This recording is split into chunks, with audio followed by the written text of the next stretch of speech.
BRS నుంచి కవితను బయటకు పంపే సమయం ఆసన్నమైనట్టు సంకేతాలు కనిపిస్తున్నాయి. బీఆర్ఎస్ కు అనుబంధంగా ఉన్న తెలంగాణ బొగ్గుగని కార్మిక సంఘం టీబీజీకేఎస్ అధ్యక్ష పదవి నుంచి కవితను తొలగించారు. బీఆర్ఎస్ వర్కింగ్ ప్రెసిడెంట్ గా కేటీఆర్ ఈ నిర్ణయం తీసుకున్నారు. అంతేకాదు సీనియర్ నేత మాజీ మంత్రి కొప్పుల ఈశ్వర్ ను టీబీజీకేఎస్ కు ఇన్ఛార్జ్ గా నియమించారు. ఈ మార్పు చిన్నదిగా కనిపిస్తున్నా రానున్న రోజుల్లో బీఆర్ఎస్ నుంచి కవితను బయటకు పంపేందుకు జరుగుతున్న ప్రయత్నాలలో తొలి అడుగు అనే కామెంట్స్ వస్తున్నాయి.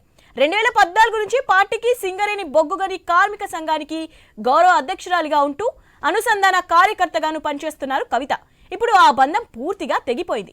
ఈ పరిణామం ముందే ఊహించారో ఏమో గానీ ఇటీవల తెలంగాణ జాగృతి కార్యకలాపాలను విస్తృతం చేస్తూ సింగరేణి జాగృతి అనే సంస్థను పెట్టారు. ఇప్పుడు కేటీఆర్ తీసుకున్న నిర్ణయంతో మరోసారి బీఆర్ఎస్ తో కవిత ప్రయాణం ఎన్నాళ్ళు అనే ప్రశ్నలు వినిపిస్తున్నాయి.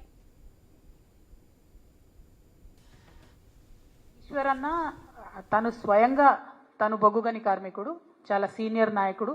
మా జగిత్యాల జిల్లాకు కూడా మేము ఆయనను పెద్దనగా పిలుచుకుంటాం.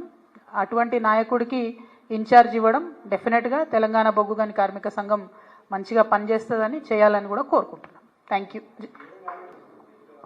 ఈశ్వరన్న తను స్వయంగా తను బొగ్గుగని కార్మికుడు, చాలా సీనియర్ నాయకుడు. మా జగిత్యాల జిల్లాకు కూడా మేము ఆయనను పెద్దనగా పిలుచుకుంటాం. అటువంటి నాయకుడికి ఇన్ఛార్జ్ ఇవ్వడం డెఫినెట్గా తెలంగాణ బొగ్గుగని కార్మిక సంఘం మంచిగా పనిచేస్తుందని చేయాలని కూడా కోరుకుంటున్నాం. Thank you.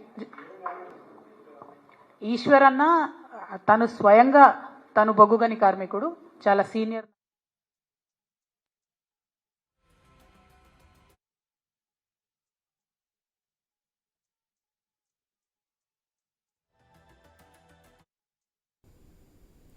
తాజాగా బీసీ రిజర్వేషన్ బిల్లుపై మీడియా చిట్చాట్ లో కవిత చేసిన వ్యాఖ్యలు చూస్తుంటే పార్టీతో తాడో పేడో తేల్చుకోవాలని చూస్తున్నట్లుగానే ఉన్నాయి. కాంగ్రెస్ ప్రభుత్వం తీసుకొచ్చిన 42% బీసీ రిజర్వేషన్ ఆర్డినెన్స్ కరెక్టేనని సంచలన వ్యాఖ్యలు చేశారు. బీఆర్ఎస్ వాళ్ళే ఆర్డినెన్స్ వద్దని చెప్తున్నారని అన్నారేమో, అది తప్పు అని కూడా నిర్ధారించారు కవిత. బీసీ రిజర్వేషన్ అంశంలో బీఆర్ఎస్ వాళ్ళు తన దారికి రావాల్సిందేనని, ఇందుకు 4 రోజుల టైం పడుతుందేమోనని చెప్పుకొచ్చారు. అలాగే తీన్మార్ మల్లన్న తనపై చేసిన కామెంట్స్ కు పార్టీ రియాక్ట్ కాలేదని, అది తన విజ్ఞప్తికే వదిలేస్తున్నట్లు చెప్పారు కవిత. ఈ పరిణామాలు చూశాక కవితకు బీఆర్ఎస్ కటీఫ్ చెప్పే సందర్భం తొందరలోనే ఉన్నట్టుందని అనుకుంటున్నారు. ఇప్పుడు టీబీజీకేఎస్ నుంచి కవితను సాగనంపడం చూస్తుంటే రానున్న రోజుల్లో కీలక పరిణామాలు తప్పవనే అభిప్రాయం వ్యక్తమవుతుంది. అయితే సింగరేణి బెల్ట్ లో కవిత ఎఫెక్ట్ ఎలా ఉంటుంది? బీఆర్ఎస్ మునుపటి బలాన్ని చాటుకుంటుందా, లేక కవిత వేరు కుంపటి వల్ల చీలిపోతుందా? ఏం జరుగుతోంది చూద్దాం.